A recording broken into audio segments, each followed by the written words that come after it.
Corazón, corazón, corazón, tus ojos me están llenando solo con verlo.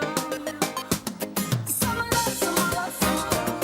Y somos dos, somos dos, somos dos. Somos dos, somos dos, somos dos, somos dos. Y somos dos, somos dos, somos dos. Y somos dos, somos dos, somos dos. Somos dos, somos dos, somos dos, somos dos, somos dos. ¿Qué tal? Buenas tardes. Bienvenidos a una nueva entrega de Distintos Parecidos aquí en el canal 30 de la Universidad Nacional de Cuyo, el canal Señalu. Como siempre, estoy acompañado con Marcelo Sastre. ¿Qué tal, Marcelo? ¿Cómo estás? ¿Cómo estás, Gastón? ¿Todo bien? Bien. Te veo que estás con pullover. Remera, camisa y pullover. Si vos estás de camisa, nada más. Sí, camisita. Es más, si vos me hubieses apurado, me venía de manga corta. Sí, bueno, sí, así están los días. Tal vez sea la moto, tal vez sea el clima que, bueno, hay veces que nos toca caluroso, hoy que está un poco más fresco. Ayer hizo calor. Ayer hizo mucho calor, sí. Pero bueno, esto de lo que venimos hablando, ¿no? Que cada vez se hace más frecuente esa frase tan conocida de que el clima está loco. Así es. Y de eso un poco vamos a hablar hoy, justamente. Exactamente. Cambio climático, el tema del día de hoy. Lo presentamos con el clip y enseguida volvemos con nuestros invitados. Este Día de la Tierra ha quedado marcado con la firma de más de 170 países del histórico Acuerdo de París contra el Cambio Climático. Decenas de líderes mundiales, entre ellos representantes de China y Estados Unidos, los dos países con mayores emisiones de gases de efecto invernadero del mundo, suscribieron este documento en París. He venido aquí en persona para decir que Estados Unidos no solamente reconoce nuestro papel en crear este problema, sino que estamos listos a hacer algo al respecto. El presidente Trump hoy confirmó lo que muchos temían. Los Estados Unidos se retira del Pacto Climático de París. Estados Unidos le ha dado la espalda al mundo, afirmó el mandatario francés Emmanuel Macron. El Acuerdo Climático de París es simplemente el último ejemplo de Washington entrando en un acuerdo que perjudica a los Estados Unidos para el beneficio de otros países. Desde hoy, Estados Unidos va a cesar toda la implementación del Acuerdo de París. Fui elegido para representar a los ciudadanos de Pittsburgh, no de París. Presentado el tema, vamos a presentar ahora a continuación a nuestros invitados, quienes vienen a enseñarnos un poco de todo lo que tiene que ver con el cambio climático. Primero presento a Rubén Santos, ¿sí? Él es docente e investigador de la Facultad de Ciencias Exactas y Naturales, de profesión meteorólogo. ¿Qué tal, Rubén? Gracias. ¿Qué tal? ¿Cómo te va? Bien. Un gusto estar aquí. Vamos a presentar a Ricardo Villalba, quien es parte del Yaniglia. Buenas tardes y gracias por venir. Gastón, un gusto estar con ustedes. Bueno, y ahora presentamos a Gabriela Luque, secretaria del Instituto de Ciencias Ambientales de la Universidad Nacional de Cuyo. Exacto, muchas gracias. Un honor estar con estos invitados, compartir este momento en Señalu. Bien, empezamos con una pregunta un poco más general y vamos a ir respondiendo entre todos, o vamos a intentar. ¿Existe el cambio climático? Bueno, ¿quién arranca? Arranco yo. El que quiera. Bueno, creo que sos el indicado. Bueno, hay distintas formas de definir el cambio climático, hay distintas formas de enfocarlo. Y vamos a lo largo del transcurso del programa, vamos a ver que existen instituciones que han sido justamente establecidas por Naciones Unidas para definir cuál es el estado del clima global. Y una de ellas es el conocido Panel de Cambio Climático de Naciones Unidas, o el IPCC, que por ahí son las siglas con que se lo nombra, ¿no? Y bueno, esta institución produce cada 6 años un informe del estado global del clima, y en su último informe establece claramente que en este momento, o sea, en el año 2013, ese informe 2013-2014, el cambio climático es inequívoco. Es decir, no podemos estar negando a esta altura de la historia si hay cambio climático o no en el planeta. El cambio climático vino para quedarse y está conviviendo con nosotros. Lo decíamos un poco en la presentación. Es más, nos pasa en la vida cotidiana. Y quería preguntarte a vos, Rubén, justamente, ¿se vive esto? ¿Lo van sintiendo al cambio? Se va sintiendo, yo hablo desde mi sistema de referencia como dedicado al estudio de fenómenos meteorológicos extremos.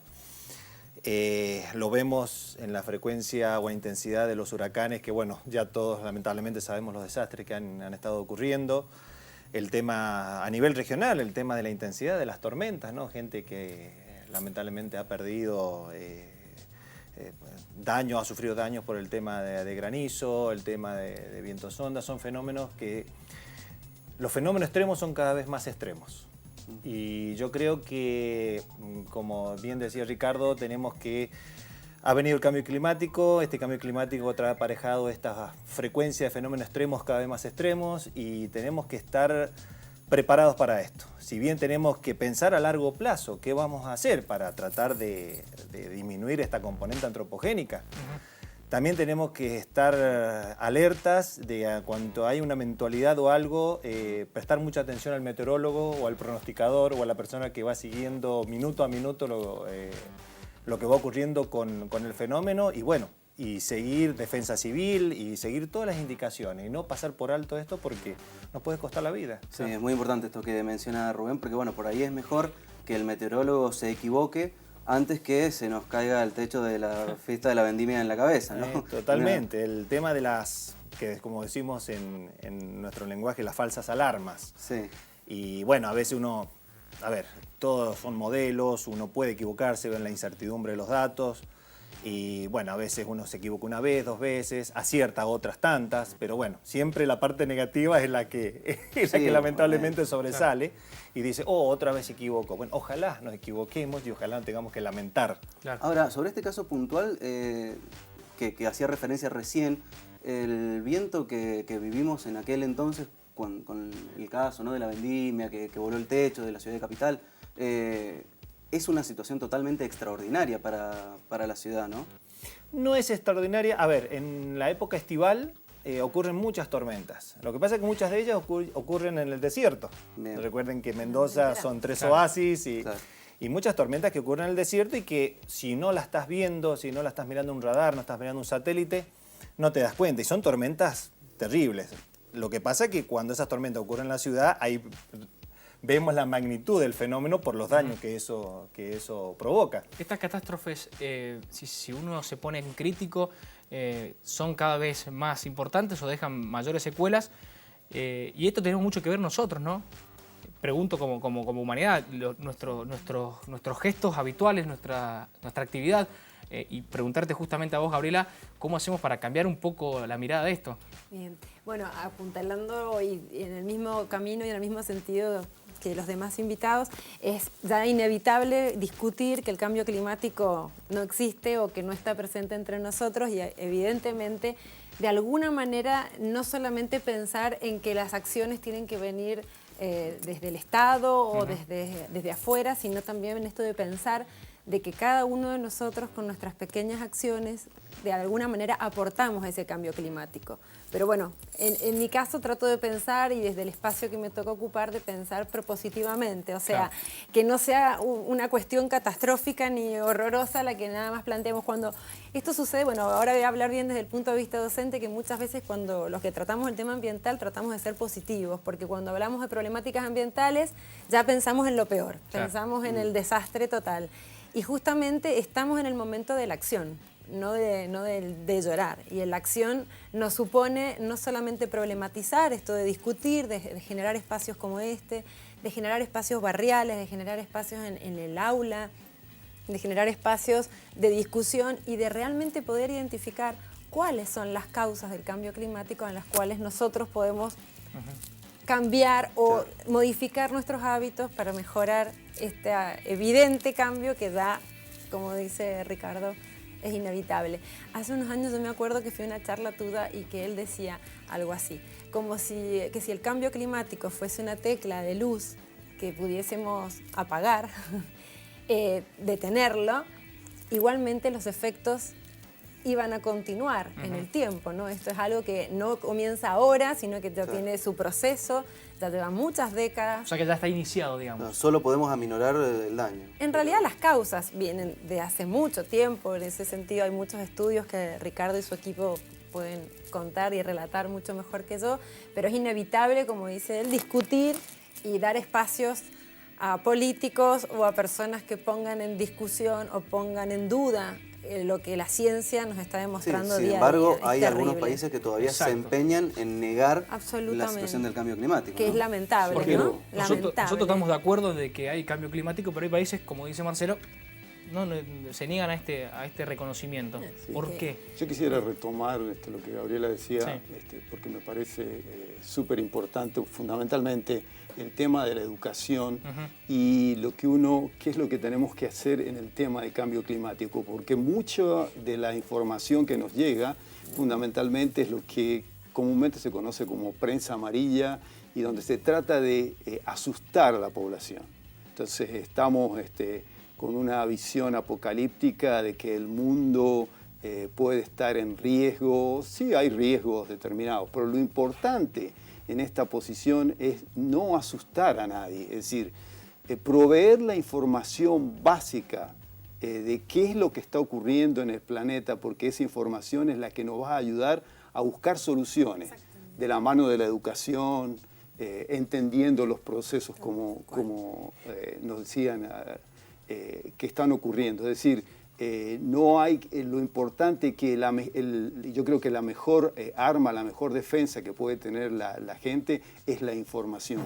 Y no asustarnos, digamos, con procesos que pueden conducir, digamos, a algo que no tiene sentido y que lamentablemente no es la forma de poder mitigar o ayudar en este proceso de cambio climático. Tal cual, es informar para la acción, ¿no? Para Claro. que me den herramientas o poder saber de qué manera yo estoy impactando para el cambio climático y de qué manera poder revertirlo. Y creo que ese es el camino. No preocuparse de más, sino más bien ocuparse. Absolutamente. Y me gustaría saber cómo repercute igual el cambio climático a nivel mundial y concretamente también en Argentina. Bueno, yo quisiera, en función de lo que sea Rubén, y él tiene su visión en estos eventos climáticos extremos, estas tormentas, hablábamos de lo que ocurre en el verano, y que algo justamente que forma parte de esta educación que tiene que recibir la gente, que cuando hablamos de la palabra, no sé si fue bien elegida, calentamiento global, es solamente calentamiento lo que está ocurriendo en el planeta. Y obviamente no es solamente. Entonces Rubén daba el ejemplo muy claro de que hay fenómenos climáticos extremos que se están produciendo con más frecuencia. Es decir, en un planeta que es más cálido, su atmósfera tiene más temperatura, es más dinámico, y por lo tanto este tipo de eventos climáticos, lo que ocurrió en la fiesta de la vendimia, o lo que uno ve, las granizadas cada vez de mayor intensidad, bueno, el tema en este momento de los huracanes que están ocurriendo, bueno, este tipo de procesos forman parte justamente de este planeta que cada vez es más caliente, con una atmósfera que obviamente al tener mayor temperatura es más dinámica, entonces va a oscilar entre situaciones extremas cada vez mucho más grandes. Es decir, si antes teníamos un límite de sequía, ahora vamos a traspasar ese límite de sequía. Si antes teníamos un límite de inundaciones y precipitaciones, lo vamos a superar. ¿Es así, Rubén? Sí, totalmente. Y eso exige toda una estrategia, ¿no? Porque yo tengo una finquita o tengo un cultivo y bueno, a lo mejor me voy a tener que ir más al sur o más al norte, voy a tener que emigrar, Hay un proceso de adaptación que va a ser es un reto muy grande y que bueno, tenemos que planificar, pero tenemos que planificar y educar a la gente. Claro, también afecta la vida común, como decías vos, a lo mejor nosotros decíamos, yo te comentaba previo a entrar aquí, que por ahí, creo que fue el año pasado, no recuerdo bien la fecha, estuvimos muchos meses sin sol y para el mendocino estar sin sol nos faltaba la vida. Sí. Fuimos solamente a la tierra del buen vino. Exactamente, sí, por unos afecta? meses. Y esto cambia, afecta a la vida cotidiana, lo más mínimo, como vos decías recién, si tengo una finca me tengo que trasladar. Sí, o si hay sequía o van a haber más pestes y voy a tener que aplicar pesticidas. Bueno, hay un montón de consecuencias que esto va a traer y bueno, que hay que estar conscientes. Yo recuerdo al tema de la humedad que vos hablabas recién detrás de cámara, gente que me contaba que vive en la villa de Potrerillos, que dice, yo recuerdo hace 40 años, cada vez que corría un viento sonda, me acuerdo que tenía que venir Vialidad y sacarme porque estaba tapada de nieve. Y ahora ocurre un evento sonda, ocurre alguna nevada, pero pasa, ¿no? en muy alta montaña, muy arriba, pero en la villa no pasa nada. Claro. Así es. Y hay situaciones muy particulares, sí, asociadas a lo que estamos charlando, en la cual no nos damos cuenta, pero que si uno empieza a mirar con cierto detalle alguna información, comienza a darse cuenta que el cambio climático está atrás de todos nosotros. Entonces, por ejemplo, si uno mira el número de días o de noches cálidas, ¿no?, que se define cuando uno se va a acostar y la temperatura está por arriba de 20 grados.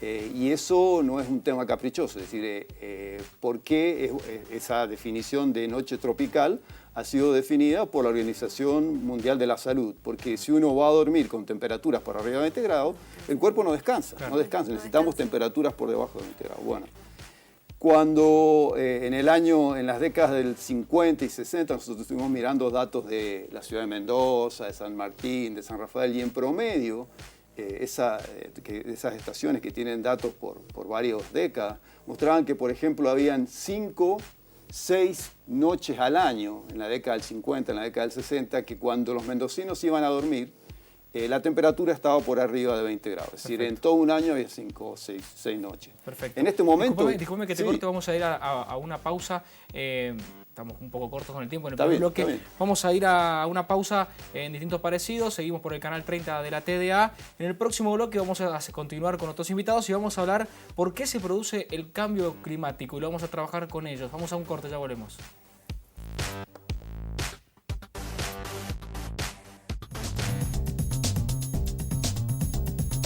Segundo bloque en Distintos Parecidos. Estamos debatiendo sobre el cambio climático con nuestros invitados.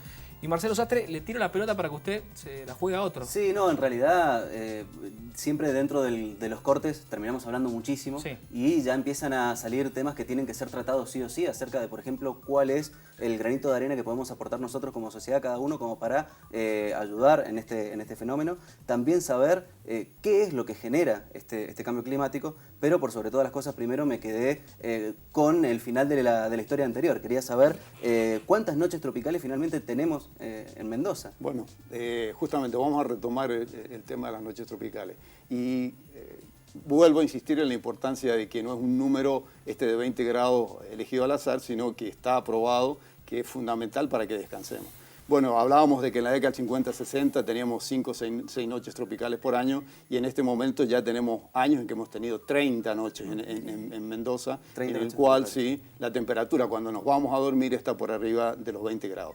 Que significa que no vamos a dormir bien, que vamos a ser más sensibles o susceptibles a enfermedades porque van a bajar nuestras defensas, que nos vamos a levantar de mal carácter al otro día y que posiblemente nuestras relaciones también se vean afectadas por este señor cambio climático que viene atrás de nosotros y que no lo percibimos, pero que está y además, presente. Además empezamos a hacer uso indiscriminado, por ejemplo, del aire acondicionado. De la energía. Por Empiezan a ejemplo. aparecer Entonces, otros como... impactos que siguen aportando al cambio climático. Obviamente. O sea, el tema del uso del aire acondicionado es terrible. Sí. Es terrible. Entonces empezamos a buscar medios paliativos, pero sin saber a lo mejor de que estamos perjudicando aún más ese efecto que queremos combatir. Justamente estamos hablando del cambio climático y no hemos mencionado qué es lo que lo genera.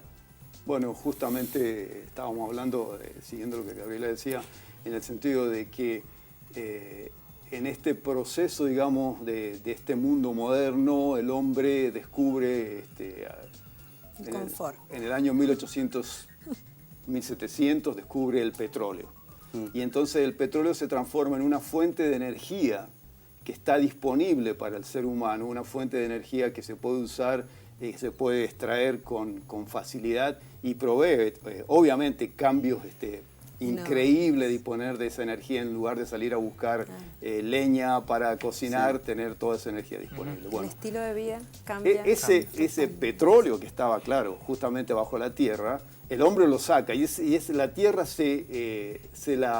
digamos, de alguna forma evolucionó de tal forma de que ese carbono quedara almacenado bajo la superficie de la tierra. Entonces el hombre lo que ha hecho es sacar ese petróleo, Al quemar el petróleo, lo que nosotros estamos haciendo es liberar ese carbono que la Tierra acumuló por cientos miles de años y creamos estos famosos gases tipo invernadero. Entonces estamos liberando fundamentalmente dióxido de carbono, metano, estos gases de tipo invernadero, que lo que hacen justamente actúan como un invernadero. Claro, Es decir, reforzando la capacidad, digamos, que tiene la atmósfera de la Tierra de retener la radiación en nuestro planeta. En definitiva, calientan la Tierra, digamos. En definitiva, estamos calentando la Tierra como consecuencia, digamos, de ese uso posiblemente desmedido o sin pensarlo de este recurso tan vital que tenemos, que es justamente el petróleo, y que ahora, digamos, que fue una gran solución al problema energético hace 2 siglos, y que, bueno, en este momento se transforma en un cuello de botella que pone a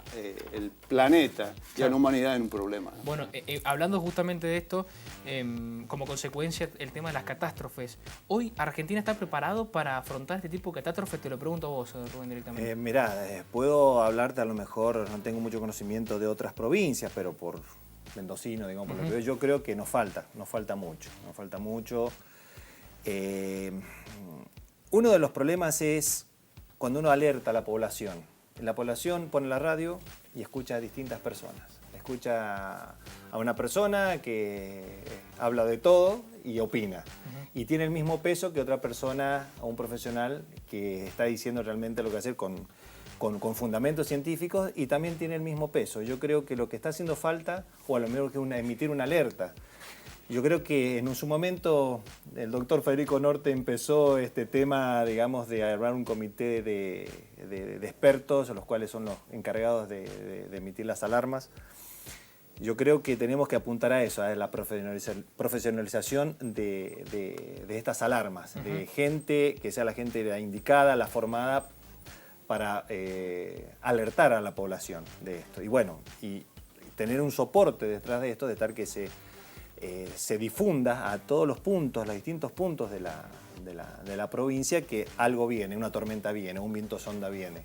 ¿La idea sería como unificar, si se quiere? De alguna forma es unificar, sí. Unificar y centralizar, digamos, la información, y que después esa información pueda fluir a distintos puntos, pero los puntos receptores sean puntos también que sean lo suficientemente profesionales como para emitir una alerta, claro, y no decir a la población, tampoco ponerla en pánico. O sea, decir, de alguna forma, difundir de una manera adecuada para que la población no entre en pánico. Es decir, mira, viene algo, tomás las precauciones, pero todavía tenés tiempo, tenés que hacer tales y tales cosas. ¿Y cómo se hace el criterio, digo, para no generar pánico? Porque es una educación, delgada línea. Y es educación, hay que educar. Es lo que volvemos de nuevo al punto que estamos diciendo anterior, es educar. ¿Y de qué forma se puede educar? Se puede educar, bueno, evidentemente en la escuela primaria, secundaria, principalmente en la primaria. Uno en la primaria yo creo que tenemos que educar mucho, porque a veces los chicos nos educan a los padres. A veces dicen, mira, en la escuela me dijeron tal cosa, papá, vos no estás haciendo tal cosa, vos no estás separando los residuos, por ejemplo, en forma adecuada. Y ellos nos enseñan mucho. Yo creo que tienen que empezar de ahí, y ellos se van a encargar, nosotros, por supuesto, como padres tenemos la responsabilidad, pero se van a encargar, los mismos niños o los mismos jóvenes se van a encargar de transmitir esa... Claro, sí, mucho de eso nos puede llegar a decir Gabriela también. Ahí para mí el rol desde la universidad, desde la academia, es fundamental, ¿no? Esto de lograr la transversalidad, porque es una frase muy trillada, esto de hay que educar a los niños y demás, pero también hay que educar a los formadores. O sea, esto de la formación de los formadores es fundamental. Hay tanta información variada, ahora en esta era de las comunicaciones hay tanta bibliografía que no es la adecuada. Ahora, sin ir más lejos con lo del sismo, en el terremoto en México, todas las cuestiones que aparecen en todo lo que hay que hacer, lo que no hay que hacer, genera una confusión terrible, ¿no? Entonces, eso pasa que cuando es exceso de información se genera esta confusión. Por eso me parece tan importante que la academia, la universidad, realmente logre la transversalidad de las problemáticas ambientales, que puedan verse en todos los espacios, o sea, en la primaria, en el nivel inicial y en la universidad. De alguna manera, yo me recibí en la década del 90, y la Agenda 21, que muy pocos la recuerdan, pero que fue tan importante y tan clave, que de alguna manera logró las bases de que la educación ambiental estuviera en todos los espacios académicos. Yo no soy médica, sin embargo trabajo hace 20 años en la Facultad de Ciencias Médicas, y fue gracias de alguna manera a aquel acuerdo en la Agenda 21 del año 1992 que de alguna manera le daba la importancia y la relevancia de la formación ambiental, Claro. de esto de poder generar conciencia. ¿Y la universidad cómo lo está trabajando? Porque sé que está el CEPARA, está Cuyum. Está el Cuyum. Bueno, retomo lo que dije al principio, que es que la universidad de alguna manera toma la posición de que el cambio empieza por uno. El cambio empieza desde cada acción que nosotros llevamos a cabo día a día. Y en ese sentido empezamos a mirarnos a ver qué hacemos. Desde el Instituto de Ciencias Ambientales tenemos 4 programas activos y específicamente todos en algún eje lo trabaja al tema del cambio climático. Movilidad sostenible aborda toda la problemática de calidad del aire local y el tema del arbolado urbano como una de las formas de mitigación de este cambio climático a través de diferentes proyectos.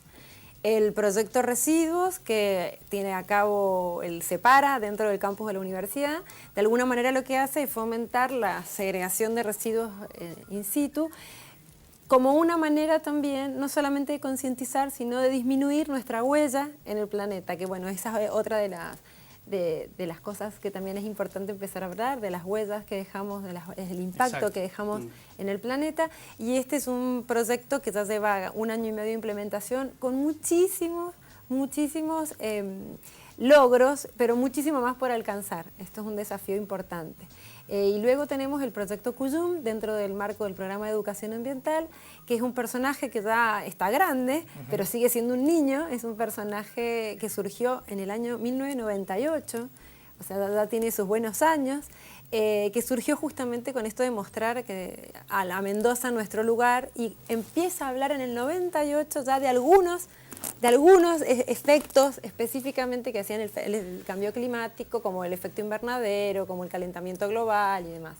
Y este proyecto fue creciendo. Ya en el 2012 ya pudimos editar nuestro manual, que es Cambia tus hábitos, no el clima, que es un manual para docentes, para poder trabajar estos distintos temas en el aula. Y hemos seguido desarrollando muchísimos proyectos. Y el más emblemático es que llevamos ya 170 artículos publicados en el diario Los Andes, en el suplemento Tintero, para niños, todos los domingos. Una tirada enorme. Y, Claro. bueno, tratamos de ir... Es una semillita. Es una semillita en cada una de las acciones que llevamos a cabo. No, y aparte están apuntando también a distintos sectores, educando a los Exactamente. educadores, yendo también a los niños. Es la idea. Sí, también hemos terminado un curso con la Facultad de Educación, Cuyum en el aula, destinado para docentes y siempre abordando el tema del cambio climático Fundamental. como el gran cuadro, el gran encuadre que tenemos en este momento para trabajar toda la problemática ambiental, no solamente internacional, nacional y local, porque tendemos a mirar bastante lo local buscando soluciones. Claro. Sí, es que de Acá. hecho es un tema sumamente importante, inclusive lo hablábamos también en el corte de la cantidad de especies que están en peligro de extinción o que se han perdido por culpa del cambio climático. Esto es terrible. Los datos que me dabas antes del programa realmente asustan. Bueno, sin duda, o sea, así como hablamos de que el cambio climático está atrás de nosotros, está, digamos, produciendo cambios a escala global, ¿no? Y obviamente uno de los factores que más se ven afectados es el proceso de biodiversidad. Y hablábamos de que la biodiversidad está sufriendo como consecuencia de la actividad humana.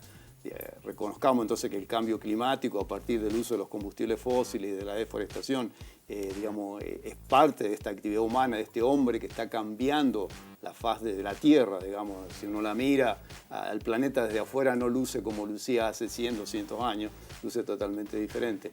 Entonces, bueno, esta situación que me decía en relación a la biodiversidad está asociada fundamentalmente al reemplazo de bosques por áreas productivas, ya sea para cultivos, para alimentar, para cría de ganado, donde reemplazamos un bosque que es enormemente rico en cientos o miles de especies por un monocultivo, como puede ser el cultivo de soja. Claro. Entonces, eso afecta justamente a la biodiversidad y además la biodiversidad tiene, o sea, las especies tienen que adaptarse justamente a estos cambios, igual que el ser humano, adaptarse a estos cambios Algunas climáticos. no se adaptan y mueren. Algunas obviamente no se van a adaptar y mueren. Y bueno, y el número de especies que están muriendo en la actualidad, que se están extinguiendo en la actualidad, es mucho más alto que el número de especies que deberían desaparecer por procesos geológicos naturales, ¿no? Quería preguntar puntualmente sobre el tema de la contaminación. Nosotros hablamos de contaminación y a veces no nos damos cuenta de que hay contaminación global, es decir, no contaminamos solamente donde nosotros vivimos, sino que contaminamos a toda la humanidad.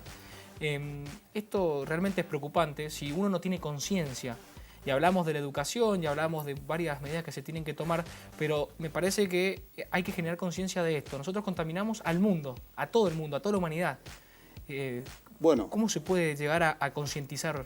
yo creo que hay una palabra que es interesante, que está asociada a todos estos procesos que estamos viviendo y que es el término global. Es decir, estamos viviendo un proceso de cambio global, de cambio climático global, donde las acciones que hacemos en un sector del planeta impactan todo el resto del planeta. Entonces, por ejemplo, estábamos hablando de las emisiones de gases de tipo invernadero, que son las que producen este efecto invernadero, y obviamente no todos los países emiten en la misma cantidad, o históricamente han emitido diferente. Hay grandes emisores, hay muchos países que su desarrollo ha estado asociado a su gran capacidad de emisión, a su gran uso de combustible, y cuando uno lo ve globalmente, esas diferencias son muy grandes. Pero estos gases, Rubén lo puede decir, que conoce mejor que yo el tema, se difunden rapidísimamente en la atmósfera, de tal forma que si uno mide la concentración de estos gases de tipo invernadero en la Antártida o en el Polo Norte, va a tener el mismo resultado. Claro. Es decir, independiente del lugar donde se emitió, bien, eso se va a difundir y va a afectar a todo el planeta. Eso la gente a lo mejor lo puede ver cuando ha ocurrido la erupción de un volcán. Sí. Ve las cenizas y que aparece, ocurre algo en Neuquén o en la zona de Chile y llega hasta Buenos Aires y la pluma y bueno, ahí es algo evidente donde uno ve un trazador y puede ver, es evidente cómo se difunde hacia todo el planeta, ¿no? Lo que pasa es que da la sensación que uno tiene que verlo para que realmente creerlo. Exacto. En este caso, por ejemplo, ver que tenemos esa nube sobre nuestro cielo y en definitiva hay algunas digamos, sustancias contaminantes que nosotros no las vemos, pero que están inmersas en el ambiente. No, y todavía más problemático es el hecho de que los países que mayor cantidad de gases contaminantes están emanando, le dan la espalda a los distintos tratados que justamente tratan de paliar esta situación. Por ejemplo, el protocolo de Kioto, bueno, Estados Unidos nuevamente dándole la espalda a todo este tema, ¿no? Bueno, es una situación que vuelve a repetirse históricamente. Recordemos que el protocolo de Kioto es de la década del 90 y que fue como la primera iniciativa global a que nos pongamos de acuerdo todos a reducir las emisiones para que el impacto del cambio climático sobre el planeta sea menor.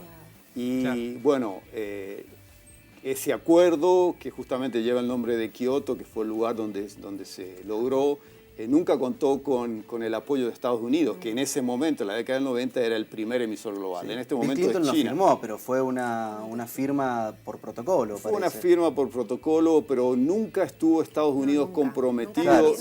Nunca ratificó el protocolo de Kioto, ni lo ratificó justamente los grandes emisores. China finalmente lo hace en un momento hacia el final. Rusia tampoco se oponía justamente a la forma del protocolo de Kioto. Obama nos dio esperanza en un momento. Parecía como que... Él dijo públicamente que iba a firmar el protocolo de Kioto y bueno, muchos ingenuos, yo siempre me digo que no soy bien ingenua, sino soy bien esperanzadora, que no bajo los brazos. Más comprometido con el asunto climático. Bush directamente había dicho que no le interesaba. A mí me interesa pensar en esto más allá de lo que pasó con este señor, el presidente de los Estados Unidos y demás. ¿El actual? El actual. Sí. Trato de no mencionarlo, para no darle tanto espacio, por lo menos en mi cabeza. Pero lo importante es que el mundo está trabajando también en pos de esto. Los objetivos de desarrollo sostenible mundiales, la mayoría de los objetivos de desarrollo sostenible están enfocados al tema del cambio climático. Está trabajado el tema de biodiversidad, está trabajado el tema de agua. Y eso a mí me da esperanzas que de parte de los estados y de todos, el Estado todos, o sea, me refiero no al gobierno, sino al Estado todos, de alguna manera implementamos acciones para hacerlo, ¿no? Esa es la parte que me da fuerza para seguir, que veo que no soy la única. No, obviamente. Hay muchas instituciones que están en pos de eso, más allá de que entre en vigencia o no, o que firmen o no. Claro, el asunto es convencer a los tomadores de decisiones que hay que también educarlos, ¿no? Y bueno, y las prioridades, la prioridad económica, la prioridad, digamos, del bienestar de todos. Por la parte ambiental, es un tema bastante difícil, bastante difícil. Es más difícil hasta a lo mejor de lo que uno se cree. Sí, totalmente. Bueno, nos vamos a ir a un corte. En el próximo bloque, en el tercer bloque de A Distintos Parecidos, vamos a continuar con el protocolo de Kioto y el de París. Vamos a estar tocando un poquito y ahondando más en detalle sobre esto. Vamos a una pausa, un corte y enseguida volvemos.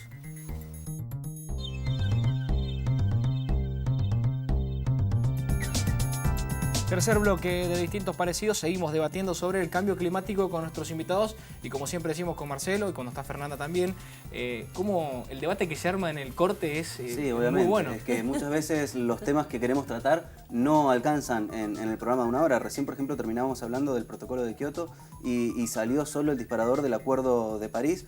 Y mencionábamos siempre el factor protagónico de Estados Unidos, que es uno de los países más contaminantes, y no solamente le da la espalda a la situación del cambio climático, sino que además hizo oídos sordos a una serie de recomendaciones y pedidos, tanto por empresas energéticas importantes, tengo como ejemplo Exxon, Chevron, además, obviamente, la presión de Naciones Unidas, ni siquiera la comunidad científica escuchó. Entonces digo, se puede llegar a tener esperanza con respecto, porque digo, la esperanza cuando hay acuerdos como el que surgió en París, sí, pero ante la negativa de las grandes potencias estamos ante una situación un poco desesperanzadora, ¿no? Bueno, pienso que es una realidad y lo que estás mencionando es súper interesante. Es decir, en esta historia hablábamos entonces del protocolo de Kioto, donde Estados Unidos, el poder económico le dio la espalda al protocolo de Kioto y en este momento al Acuerdo de París, que parecía ser, porque el protocolo de Kioto establecía unas reglas determinadas que todos los países debemos cumplir.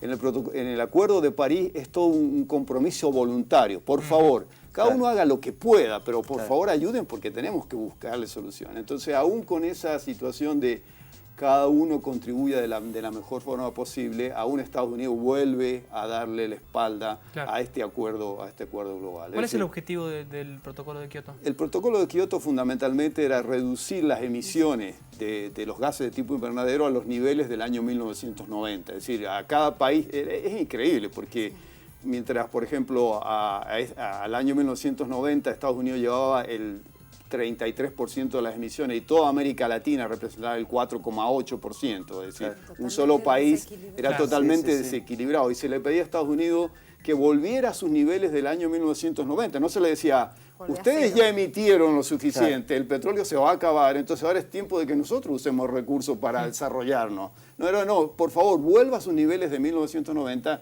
y no aceptaron. Bien. Entonces, eso era la situación en Kioto. En el Acuerdo de París, como dije anteriormente, es un compromiso voluntario. Y Obama, que estaba muy comprometido en la última etapa de su gobierno, hace una apuesta muy grande de reducir el 43% de las emisiones de Estados Unidos hacia el año 2030. Argentina hace algo mucho más modesto y su compromiso fue reducir en un 15% las emisiones al año 2030. ¿Cumple con el protocolo de Kioto Argentina? El protocolo de Kioto prácticamente, digamos, está presente, tiene validez por 4 años más, creo que hasta el año 2020, pero realmente lo que va a movilizar a la comunidad internacional en este momento es el Acuerdo de París.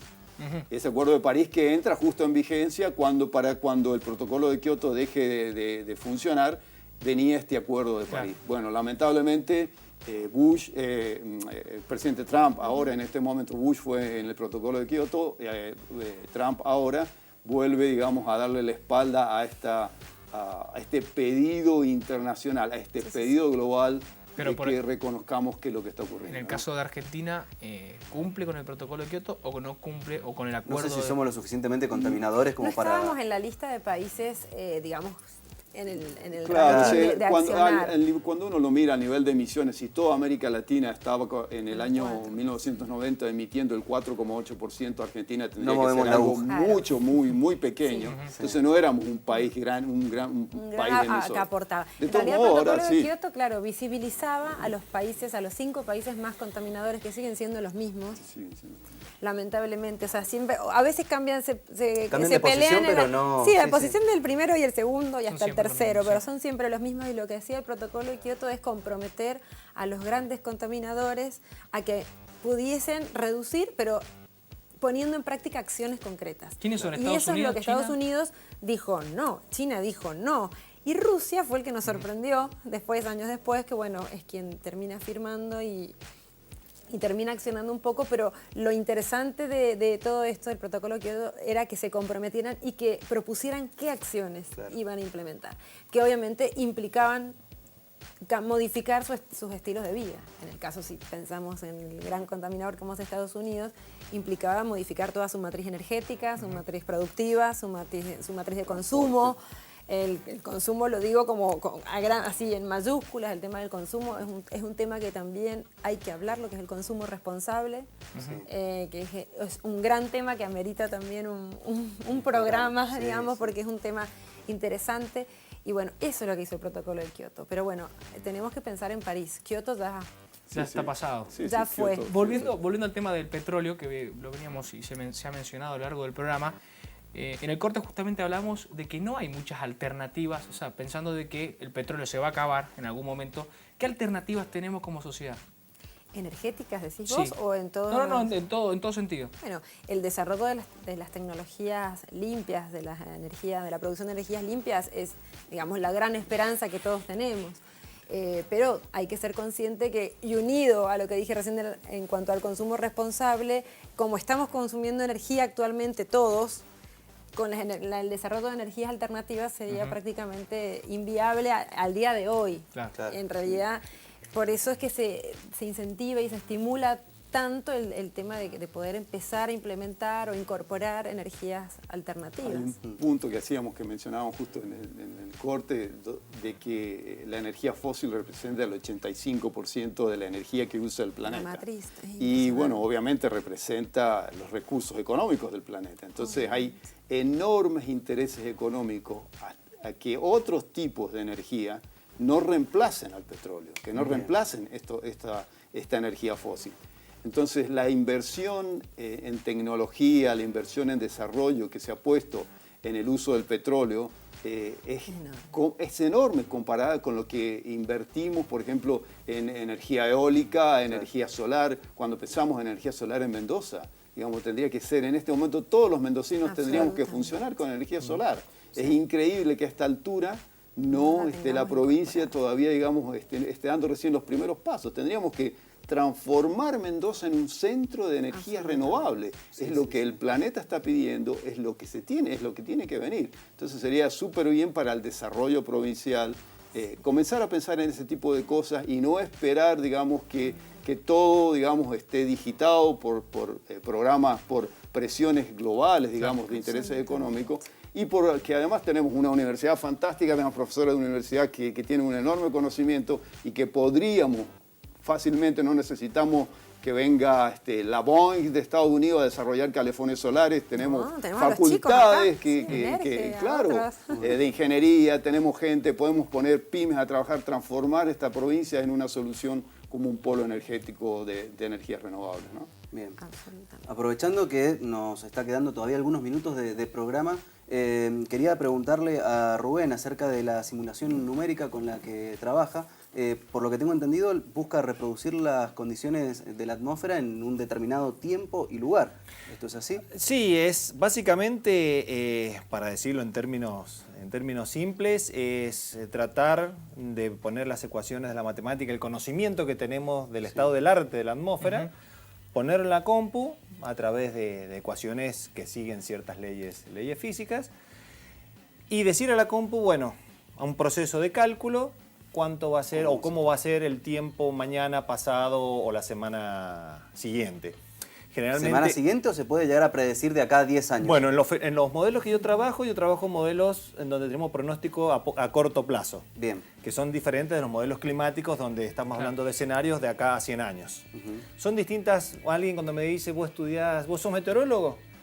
Sí, entonces empiezan a hacer preguntas, claro, la meteorología es inmensa, entonces uno a veces pasa vergüenza porque dice, no, pará, en ese dominio, no, o sea, toco de oído.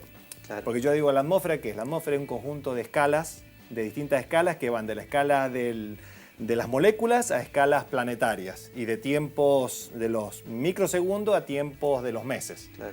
En el medio es todo un zoológico de eventos meteorológicos que tenemos. Tenemos el fenómeno del Niño, tipo de fenómeno climático, que sabemos que ocupa escalas planetarias, que meses, o fenómenos, por ejemplo, como un tornado, que tiene dimensiones de 100, 200, 300, 500 metros y ocurre en cuestiones de minutos. En el medio hay un montón de gamas de fenómenos que se alimentan entre sí.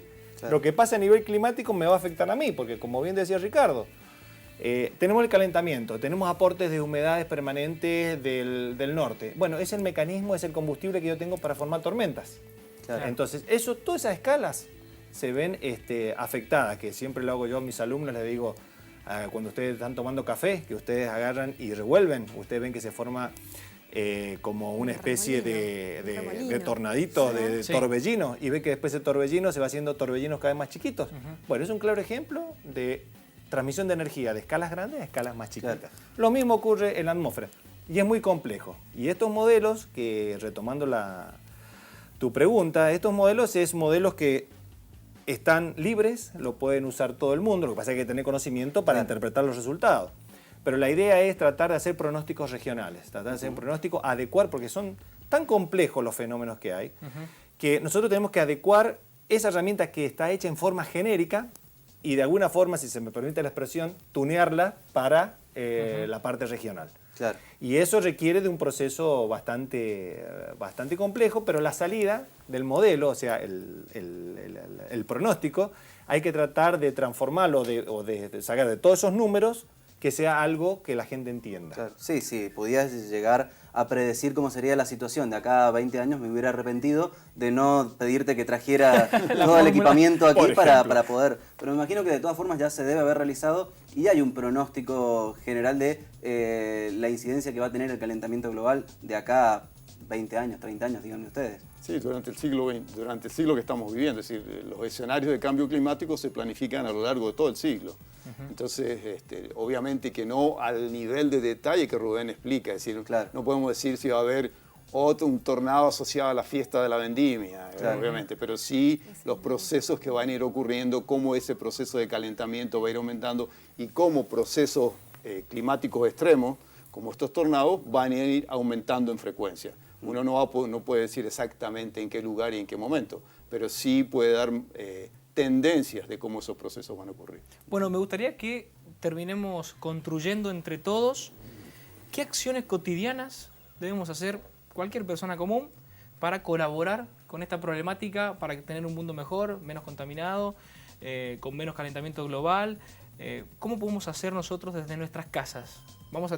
Se han mencionado algunos, ¿no? Pero bueno, la idea es tener una noción, porque bueno, recién... Algunas ideas más concretas. Claro, vos hablabas recién del uso cuidado con respecto a la energía. El uso eficiente de la energía, que lo podemos aplicar en muchísimas cosas en la vida cotidiana.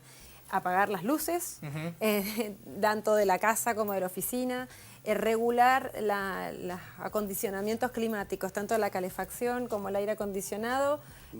Traten de no usar el aire acondicionado y la calefacción que sea más constante, que no haya pérdidas. ¿Vos contás que no tenías aire acondicionado? No, bueno, en casa mi marido sí tiene, pero no se usa. La verdad que, si dijera que no tuviera, es mentira, hay, pero no se usa. Por suerte van entendiendo. En mi casa da...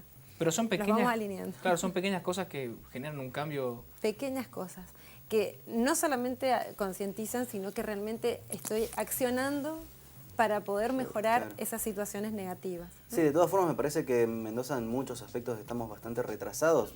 Decimos que tenemos una ciudad limpia, pero la verdad que limpia en algunos municipios en donde limpian generalmente, pero si no, el ciudadano común sigue tirando el papelito en el piso. Sí, vos sabés que hay un cartel en el baño del rectorado que no tiene nada que ver, pero dice, no es más limpio quien más limpia, sino quien menos ensucia. Y me parece un concepto claro en el sentido de decir, bueno, Mendoza no es limpio porque es limpio, sino porque se limpia mucho, se gasta mucho, se invierte mucho en eso, en limpieza. Que es una realidad, bueno, que Gabriela mencionaba, el tema del consumo.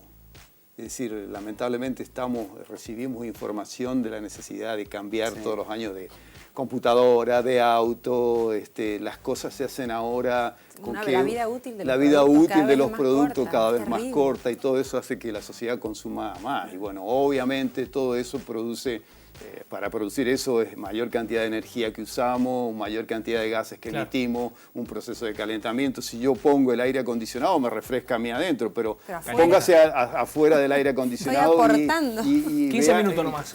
Claro, el calor que produce y el gasto de energía. O sea, a su vez estamos incrementando este proceso de calentamiento global. Es decir, busquemos soluciones alternativas. Es decir, entonces seamos eficientes en reducir el consumo, un tema que hasta La Iglesia lo ha puesto en este momento en punto a través de este documento del Papa, donde dice que ya lo había hecho Evo Morales, diciendo que esta tendencia del consumismo no es amigable con el ambiente.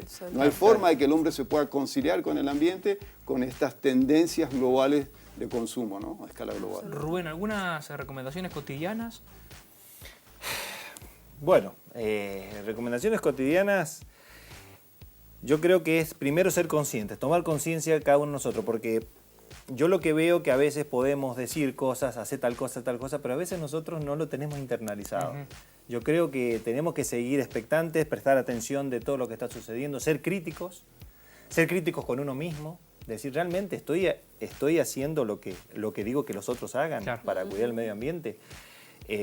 Yo creo que eso es importante y, de nuevo, la educación. Educación, yo creo que eso tenemos que empezar en todos los niveles, pero especialmente fortalecer los primeros niveles donde los niños tienen esa mente virgen, esa mente no perturbada, como podemos tener los adultos, y formarlos, que ellos nos van a terminar educando a nosotros. Desde el vamos. Bueno, agradecerte por tu presencia, Rubén. Un gusto. Ricardo, muchas gracias. No, un gusto. También, Gabriela, por estar aquí con nosotros. Gracias a ustedes. Bueno, Será hasta mañana nosotros. será hasta mañana, sí, pero mañana me voy a venir yo con pullover y usted con manga corta, Sí, me imagino. vamos a ver, es probable. Bueno, veremos. Muchas gracias. Hemos llegado al final de una nueva edición de Distintos Parecidos por el canal 30 de la TDA, por señalo el canal de la Universidad Nacional de Cuyo. Mañana volvemos a partir de las 19. Chau, chau.